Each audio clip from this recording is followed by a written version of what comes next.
Hello all, నేనైతే rajma curry చేసేసాను. So ఫస్ట్గా నైట్ అంతా సోక్ చేయాలి రాజ్మాని. చేసేసిన తర్వాత ఎప్పుడైతే కుక్ చేయాలి అనుకుంటున్నామో అప్పుడు ఒక కుక్కర్లో రాజ్మా వేసేసి కొంచెం వాటర్ వేసేసి అల్లం వెల్లుల్లి పేస్ట్, ఉప్పు, కారం, పసుపు, బే లీఫ్, లవంగాలు ఇలాచి వేసేసి 4 విజిల్స్ వచ్చేటట్టు చేసుకోండి. సిమ్లో పెట్టాలి, సిమ్లో పెట్టే చేసుకోండి. నెక్స్ట్ బాండి తీసుకొని అందులో గీ ఆర్ ఆయిల్ ఏదైనా వేసుకోవచ్చు. నేనైతే గీ యాడ్ చేశాను. నెక్స్ట్ ఆనియన్స్ వేసేసి, మిర్చి వేసేసి, జీరా కూడా వేసేసి, కొంచెం పసుపు, ఉప్పు కూడా వేసి బాగా కలుపుకున్నాను.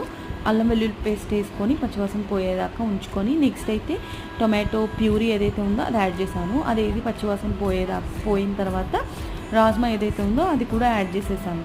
యాడ్ చేసేసిన తర్వాత ఆ రాజ్మా బాయిల్ చేసే వాటర్ ఉంటుంది కదా, పడేయకుండా ఆ వాటర్ని ఈ రాజ్మాలో వేసుకొని బాగా కలుపుకొని బాగా ఒక 15 మినిట్స్ దాకా సిమ్లో పెట్టి మగ్గించుకోవాలి. అది కొంచెం బాగా దగ్గరికి అయిన తర్వాత తీసేస్తే సూపర్ ఉంటుంది. మీరు కూడా ట్రై చేయండి. నేనైతే జీరా రైస్తో తిన్నాను.